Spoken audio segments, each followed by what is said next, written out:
नमस्कार दोस्तों, आशा करता हूँ कि आप लोग काफ़ी अच्छे होंगे। आज हम फ्रेंच रिवॉल्यूशन के पार्ट 2 यानी कि the outbreak of the revolution के बारे में पढ़ेंगे। पिछले वीडियोज में हमने अब तक पढ़ा है कि फ्रांस की जो राज परिवार थे, फ्रांस के किंग थे, किंग के बारे में अब तक पढ़ा है हमने। वहाँ की सोसाइटी कैसे थी, 3 स्टेट थे, उन तीनों स्टेट के बारे में जानकारी प्राप्त किया और भी इससे रिलेटेड बहुत कुछ कुछ इमीडिएट काउज के बारे में पढ़ा, ठीक है ना।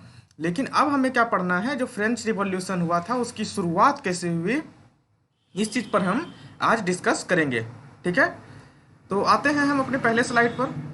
देखिए, बात को समझिए।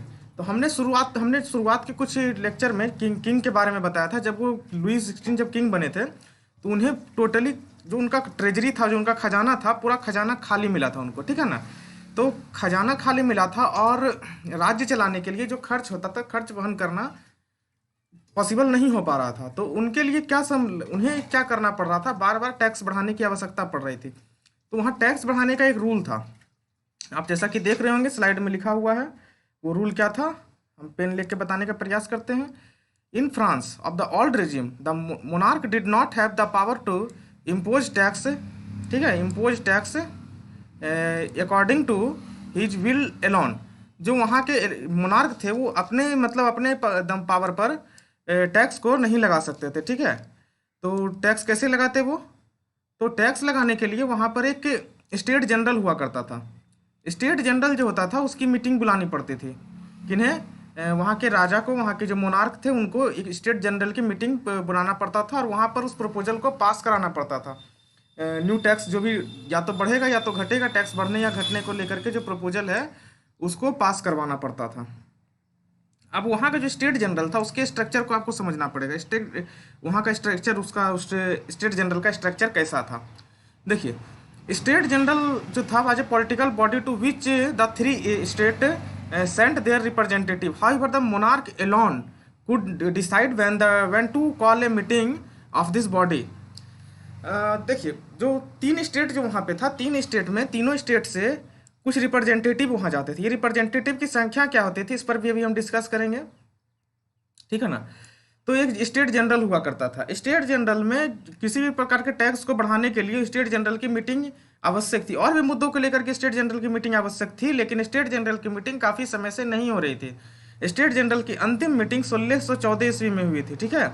यानी कि 1614 के बाद ये लगभग 1789 1789 में लगभग हो रहा है। यानी कि 1614 के बाद 1789, है ना, 1789 में हो रहा है। तो यहाँ पर क्या क्या समस्या हो गई थी कि ये जो हो रहा था, तो हम यहाँ पर आते हैं तो 3 स्टेट से रिप्रेजेंटेटिव जाते थे। हाँ, तो 5 मई 1789 को ये स्टेट जनरल की बैठक बुलाई गई। तो 5 मई 1789 को जब स्टेट जनरल की मीटिंग बुलाई गई तो इसमें एक बात था कि आप यहाँ पे देख सकते हैं कि टोटली 300 रिप्रेजेंटेटिव हुआ करते थे फर्स्ट और सेकेंड स्टेट से। 300 फर्स्ट स्टेट से 300 और सेकेंड स्टेट से भी 300 फर्स्ट स्टेट से, 300 सेकेंड स्टेट से, और जो बाकी बचे हैं वो 600, वो 600 संख्या होती थी थर्ड स्टेट से, ठीक है। तो ये 600 की संख्या होती थी थर्ड स्टेट से। तो इन सबों की संख्या होती थी। और यहाँ पे जो लुई 16 थे, लुई 16 ने यहाँ पर अपना प्रपोजल जो था टैक्स बढ़ाने का, वो यहाँ पे रखा, ठीक है ना। से हॉल इन वर्साई पैलेस के अपने जो हॉल थे वहाँ पर उनके होस्ट थे जो राजा ने वहाँ पे अपने विचार को, अपने जो टैक्स बढ़ाने के जो प्रपोजल थे उस प्रपोजल को रखा। लेकिन अब की बार समस्या हो गया। 1614 के बाद, ये बहुत दिनों के बाद ये बैठक हो रही थी। तो उस बैठक का एक रूल था। वो रूल ये था कि 300 मेंबर, जो ओवरऑल जो 300 मेंबर है, इस 300 मेंबर का मतलब होता था एक वोट, ठीक है। कि 300 मेंबर मिल करके एक वोट देते थे। ये 300 मेंबर मिल करके एक वोट होता था। और बाकी जो बचे ये 600 मेंबर मिल करके एक वोट होते थे। तो यहाँ पर क्या हो गया, फर्स्ट स्टेट और सेकेंड स्टेट जो हो गया, फर्स्ट स्टेट और सेकेंड स्टेट, ये दोनों की संख्या कम होने के बाद भी, यानी कि दोनों मिल करके 600 व्यक्ति होने के बाद भी ये 2 वोट के बराबरी करते थे, ठीक है। ये 600 व्यक्ति हो करके 2 वोट के बराबरी कर लेते थे। और यहाँ ये 600 व्यक्ति सिर्फ एक वोट पर रह जाते थे। तो यहाँ पर अब तक तो हमने पिछले पिछले लेक्चर में हमने देखा था कि वहाँ पर फिलोसफर की विचारधाराओं पर थर्ड स्टेट के जो एजुकेटेड पर्सन थे वो फिलोसफर के विचारधाराओं को काफ़ी हद तक मानते थे। हमने रूसो की विचारधारा को पढ़ा था। रूसो जो है राजा के द्वारा जो सामाजिक के तौर पर एक समान व्यवहार करे, ऐसा रूसो का विचार था। और भी कैसे कई सारे फिलोसफर का विचार था। तो इस विचार पर आधारित होकर थर्ड स्टेट ने बोला नहीं, थर्ड स्टेट का कहना था कि ये 300 मेंबर हैं, ये 300 प्रत्येक मेंबर वन वोट की पॉलिसी के आधार पर राजा वोट कराए। मतलब ये 300 मेंबर तो 300 वोट, ये 300 मेंबर तो 300 वोट, और ये 600 मेंबर तो 600 वोट। ठीक है, यानी कि एक मेंबर का वोट एक हो। ठीक है, ये थर्ड स्टेट के एजुकेटेड लोगों का मांग था। और थर्ड स्टेट से जो 600 रिप्रेजेंटेटिव आते थे वो कोई किसान या मजदूर वगैरह नहीं जाते थे। वहां पर जो बिजनेसमैन, मर्चेंट, ऑफिशियल्स जो होते थे वो लोग 600 मेंबर वहां पे जाया करते थे। ठीक है, तो ये 600 एजुकेटेड लोगों का कहना था नहीं, ये गलत है। तो सही क्या है कि प्रत्येक व्यक्ति के लिए एक वोट होना चाहिए। तो राजा जो था, राजा का कहना था कि 1614 में 1614 में जो पिछली बार जब बैठक हुआ था स्टेट जनरल का, तो अब तक ये नियम था कि ऐसा ही नियम पर वोटिंग होता था। तो राजा ने बोला नहीं, न्यू नियम नहीं आ सकता है, जो ओल्ड नियम है, जो पुराना नियम है, उसी नियम के आधार पर वोटिंग होगा। और उसी नियम के आधार पर वोटिंग होने से क्या समस्या हो रही थी, तो ये तो आप देख ही रहे हैं क्या समस्या हो रही थी। तो इसी नियम पर वोटिंग के लिए राजा अड़ा रहा। तो इस राजा के अड़े रहने की वजह से जो थर्ड स्टेट के लोग थे, वो थर्ड स्टेट के लोगों ने क्या किया कि मीटिंग से अपने आप को बाहर निकाल लिया। यानी मीटिंग से सभी लोग, एक 600 का 600 मेंबर सभी लोग एक साथ मीटिंग से बाहर निकल गए। ठीक है, और इस बैठक में हिस्सा नहीं लिया। ठीक है, और उन लोगों ने क्या किया, 20 जून को, अभी हमने 5 मई तक आया था, 5 मई से अब हम आ रहे हैं 20 जून पे।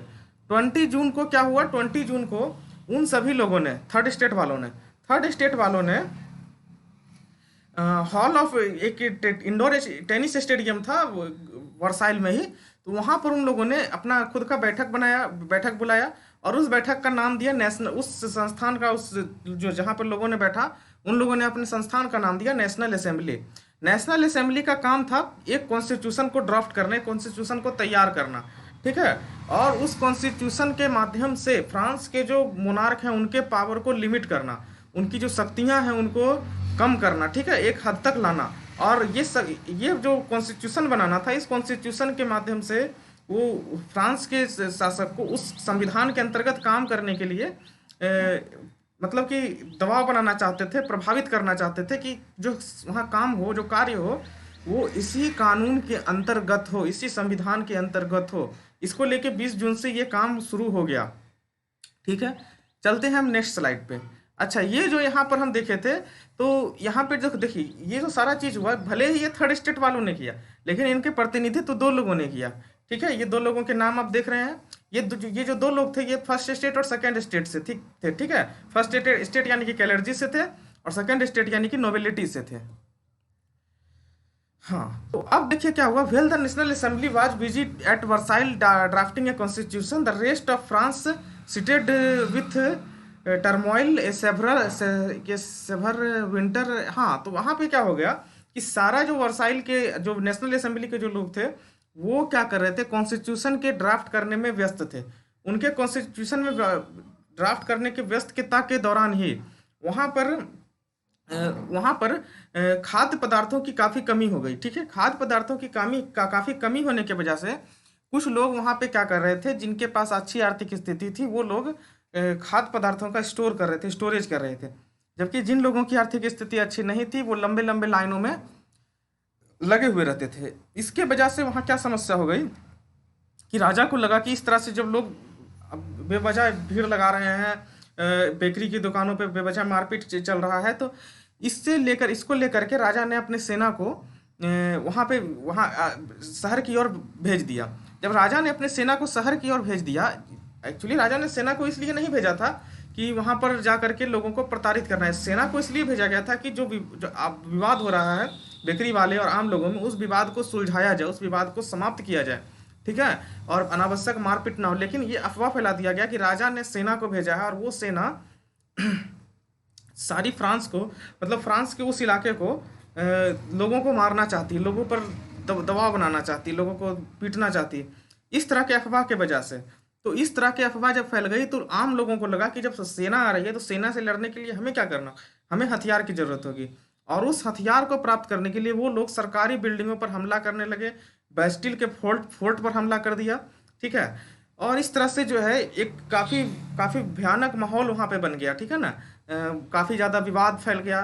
ठीक है, तो इस तरह से सब कुछ चल रहा था। राजा ने देखा कि सिचुएशन गंभीर है। अच्छा, यहाँ पर जो सारा विवाद चल रहा था, तो इस विवाद के इस विवाद तो यहाँ चल ही रहा है, लेकिन नेशनल असेंबली जो थी वो अपने ड्राफ्ट बनाने में व्यस्त थी। ठीक है, वो नया कॉन्स्टिट्यूशन कैसा होगा, राजा के पास पावर कितने होंगे, इन सारे चीज़ों को लेकर के वो जो थे काफ़ी व्यस्त थे नेशनल असेंबली में। ठीक है, लेकिन जो राजा था उन्होंने साफ तौर पर कह दिया था शुरुआती दौर में कि हम इस तरह के किसी भी जो कानून बनाएंगे थर्ड स्टेट वाले, नेशनल असेंबली वाले, उनके कानूनों को नहीं माना जाएगा।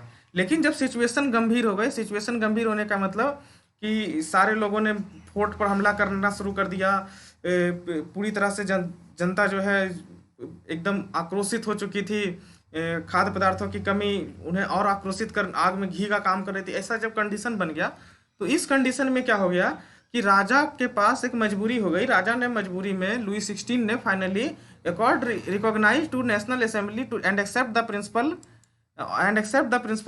Principal that his power would from now on be checked by constitution. तो राजा ने उस कॉन्स्टिट्यूशन को मानने के लिए तैयार हो गए। राजा जो थे उस कॉन्स्टिट्यूशन को मानने के लिए तैयार हो गए। ठीक है, अब क्या हुई है ना, तो राजा जो है उस कॉन्स्टिट्यूशन को मानने के लिए तैयार हो गए। ठीक है, अब जब राजा ने उस कॉन्स्टिट्यूशन को मानने के लिए तैयार हो गए तो इसके बाद क्या हुआ कि उसके बाद जो क्या हुआ कि अब जो आर्थिक स्थिति थी उसको सुधारने के लिए क्या किया गया, उसको सुधारने के लिए क्या किया गया, चर्च के पास जो संपत्तियां थी, चर्च के पास जो जमीन के अधिकार थे, है ना, उन्होंने काफ़ी संख्या में उन अधिकारों को रद्द किया गया। और उन अधिकारों को रद्द करके वहाँ पर 2 बिलियन लिब्रेज या इसको बोल सकते 2 बिलियन लिब्रेज की जो है जो कमी थी उसको इन माध्यमों से पूरा किया गया। किन माध्यमों से? चर्च के जमीन को जो है राजा ने अपने पास कब्जा में लेकर के, राजा ने स्टेट बोल सकते, स्टेट ने अपने पास कब्जा में लेकर के। ठीक है ना, तो इस तरह से जो हुआ टैक्स भी नहीं बढ़ पाया, टैक्स भी नहीं बढ़ा, और जिन चीज़ों की कमी थी, जो टैक्स की जो आर्थिक स्थिति को सुधारने के लिए चर्च से लैंड को ऑक्यूपाई कर लिया गया, है ना।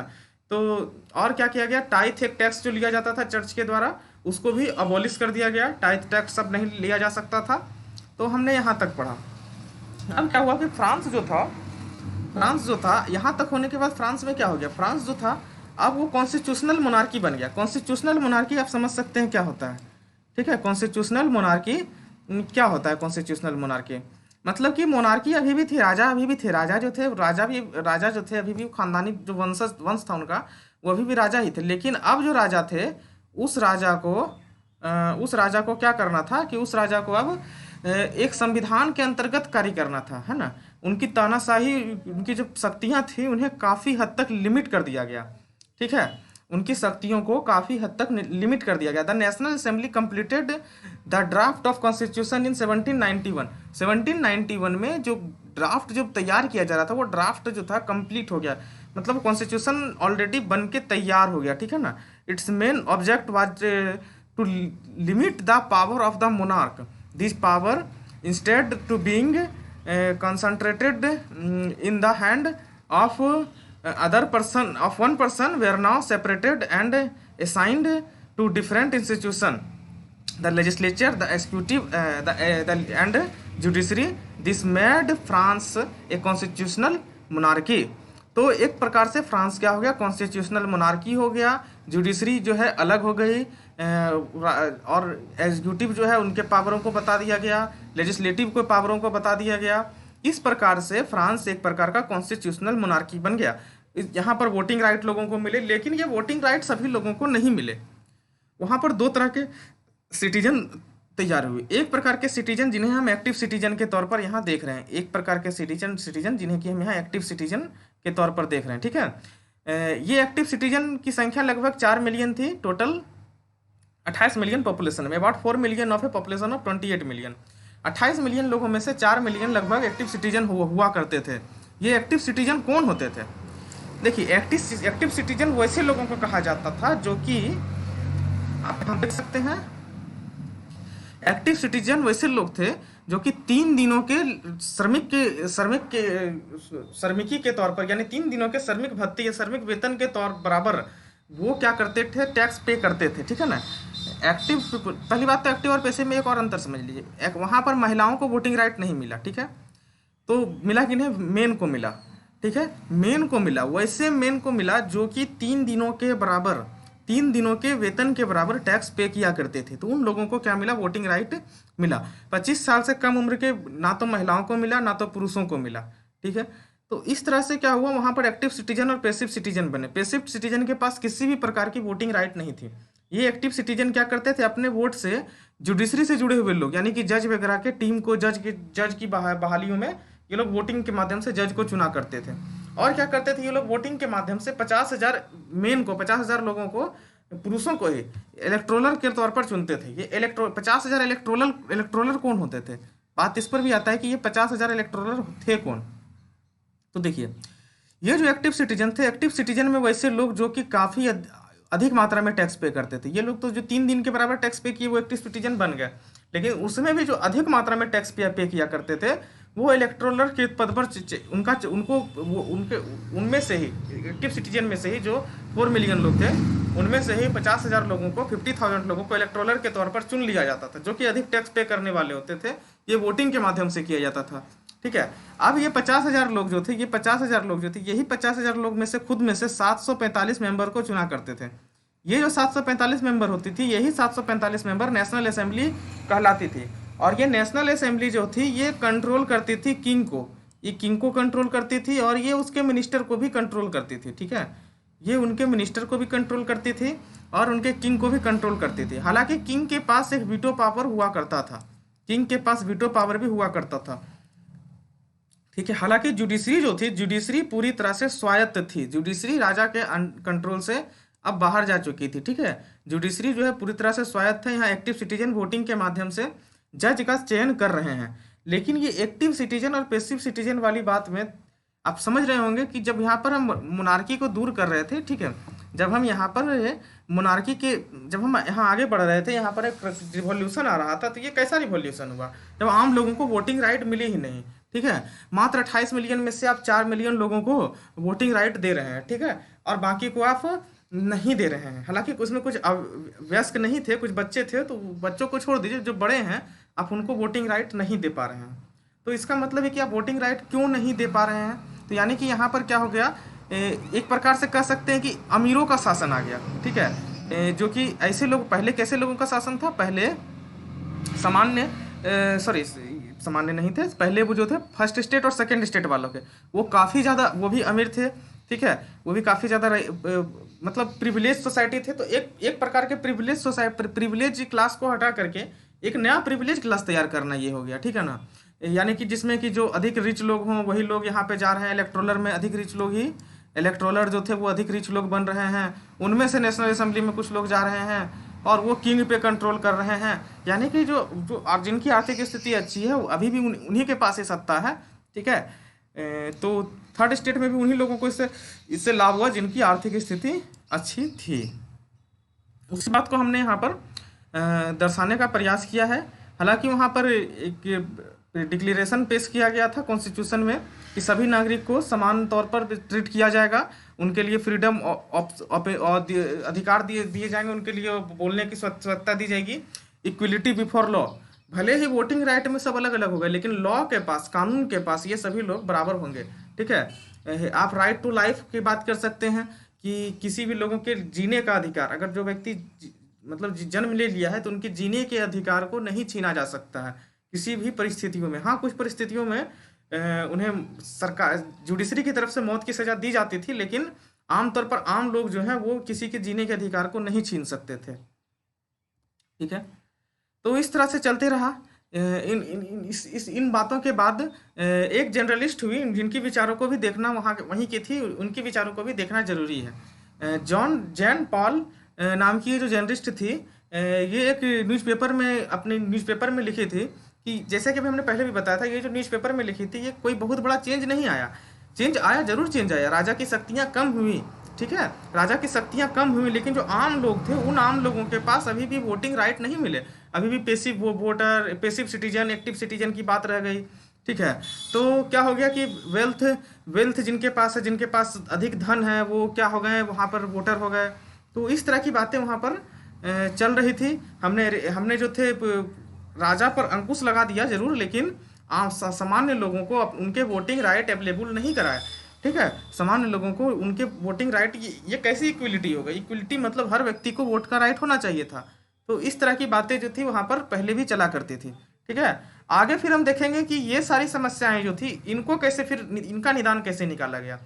मोनार्की जो थी, मोनार्की को पूरी तरह समाप्त करके एक रिपब्लिक फ्रांस जो बनाया गया, एक लोकतांत्रिक गणराज्य जो जब फ्रांस बना, वो कैसे बना, उसके लिए हम अगले वीडियो में आएंगे। यहाँ तक हमें लगता है कि आपको समझ में आ जाना चाहिए था राजा ने क्या क्या किया, और फिर ये सारा कार्यक्रम कैसे कैसे हुआ। इस वीडियो को हम यहीं पे रुकना चाहेंगे। अगर अच्छा लगे तो आप अगले वीडियो का भी इंतजार करें। चैनल को लाइक जरूर, चैनल को सब्सक्राइब जरूर कर दें। सब्सक्राइब करने के बाद बेल का आइकन है, उसको प्रेस कर दें। और वीडियो अच्छा लगे तो लाइक जरूर कर दीजिएगा। मिलते हैं फिर किसी अगले वीडियो में, तब तक के लिए धन्यवाद।